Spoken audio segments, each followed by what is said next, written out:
So, hello everyone, welcome back to CBSE Connect. This is Muskan Shukla, your English teacher, and today we'll be studying the Fire and Ice. So, before starting this poem, first of all, I'll give you a brief of the entire poem. Okay?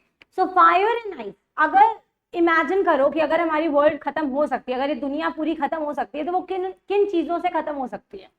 Either it could be fire or it could be ice.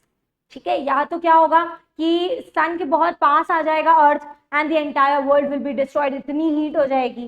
ठीक है, या तो कोई volcano erupt हो सकता है, ठीक है, जिसकी वजह से लावा पूरे वर्ल्ड में फैल जाए एंड हमारा वर्ल्ड खत्म हो जाए.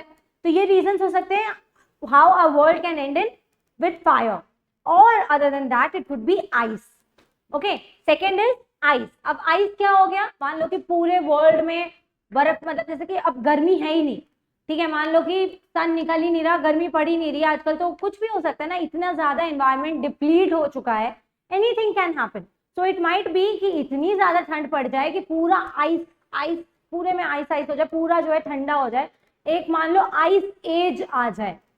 ठीक है, तब क्या होगा कि हमारा वर्ल्ड ठंड से, आइस से खत्म हो सकता है. So what could be the two reasons, fire and ice. Now also comment down in the comment section below what according to you, according to the current scenario, ठीक है, जो अभी हमारी वर्ल्ड की कंडीशन चल रही है, जितना ज्यादा एनवायरनमेंट का जो भी कंडीशन है उसके अकॉर्डिंग हमारा वर्ल्ड कैसे खत्म हो सकता है, फायर से या आइस से. ठीक है, so now moving forward, if we talk about fire and ice, ठीक, also I will give you an example of a movie. It's a movie that was launched 15 years before, or it was launched before 15 years. Okay, and the name of the movie is 2012. Alright, it's a must watch movie. कुछ नहीं तो trailer ही देख लेना जाके, उसमें क्या दिखाया गया है, इसमें क्लियरली ये दिखाया गया है कि हमारा वर्ल्ड जो है वो एट अ पॉइंट, एक टाइम पे आके फायर से या आइस से खत्म हो जाएगा. उसमें दोनों चीजें दिखाई गई हैं. ठीक है, कि अचानक से फायर है, आग निकल रही है, इतना ज्यादा वोल्केनिक इरप्शंस हो गए हैं, इतना ज्यादा गर्मी पड़ गई है कि लोग मर रहे हैं, या तो आइस से खत्म हो जाएगा. ठीक है, उसमें ये भी दिखाया गया कि या तो पूरे में बर्फ पड़ गई है, कहीं पे एकदम ठंडा हो रहा है तो लोग उससे मर रहे हैं, कहीं पे एकदम ही बर्फ के ओले गोले बरस रहे हैं तो उससे मर रहे हैं. ठीक है, so it's a movie that represents this poem, you can से. Now moving forward, some say the world will end in fire, some say in ice. ठीक है, तो यहाँ पे हमारा जो पोएट है, मतलब रॉबर्ट फ्रॉस्ट जो है, वो ये बोल रहे हैं कि कुछ लोग कहते हैं कि हमारा वर्ल्ड फायर से खत्म हो जाएगा. फायर से कैसे, मैंने बताया. ठीक है, कि या तो वोल्केनिक इरप्शंस होंगे, मतलब गर्मी इतनी ज्यादा हो जाएगी कि फायर से आग की लपटें होंगी, आग गिरेगी हर जगह, and the world will end. And some say, कुछ लोग बोलते हैं कि आइस से खत्म हो जाएगा, तो इतना ठंडा हो जाएगा, एक आइस एज आ जाएगी, पूरी तरफ बर्फ ही बर्फ जम जाएगी, तो वर्ल्ड खत्म हो जाएगा.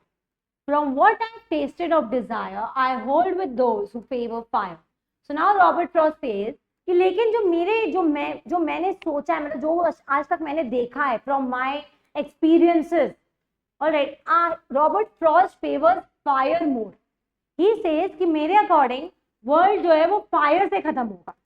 ठीक है, he favors fire more.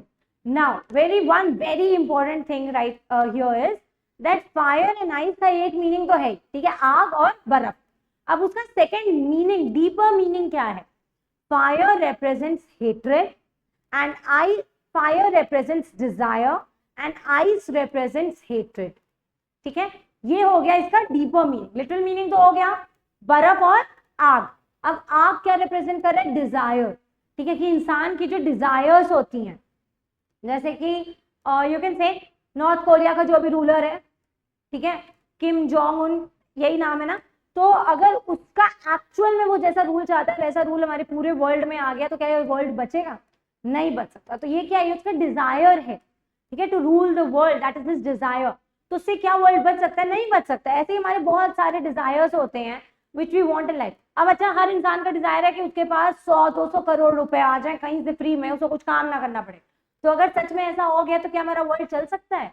नहीं चल सकता, क्योंकि तब सबके पास पैसे होंगे. जब कोई काम करने वाला ही नहीं होगा तो हो सकता है, ऐसा नहीं हो सकता, राइट. तो अगर डिजायर पूरी होने लग गई तो लोगों की जो डिजायर्स होती है ना, उससे भी वर्ल्ड एंड हो सकता है. One is this. Second, ice. Ice represents hatred.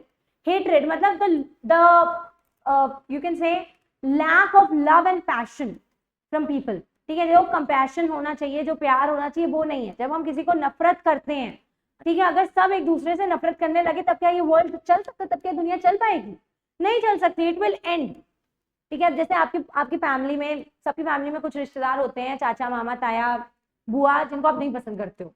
ठीक है, एक ना एक ऐसा रिलेटिव होता है ना जो कि हमें बिल्कुल नहीं पसंद होता है, तो अब अगर हम हेटरेट में जाकर उनको मारने लग गए तो ये वर्ल्ड नहीं चल सकता है, राइट? ऐसे तो सारी फैमिलीज ब्रेक हो जाएंगी। So again, fire and ice literal meaning उससे दुनिया खत्म हो सकती है, बट उसके डीपर मीनिंग मतलब डिजायर और हेट्रेट से भी खत्म हो सकती है। Robert Frost says that he favours fire more, मतलब ही सेज कि मेरे एक्सपीरियंस के हिसाब से डिजायर्स, जो लोगों की इच्छाएं होती हैं, उससे दुनिया जल्दी खत्म हो सकती है।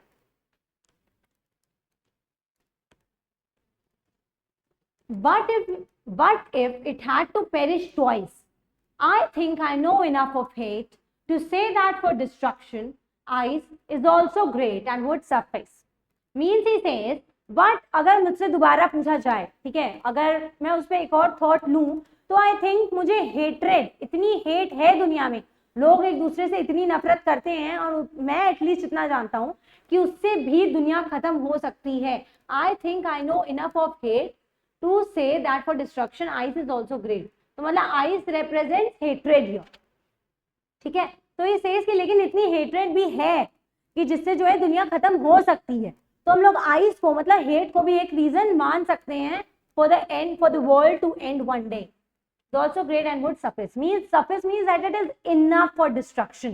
तो इसे इतनी तो हेट है, जितनी मुझे मालूम है इतनी हेट है अब इस दुनिया में, that is enough for destruction.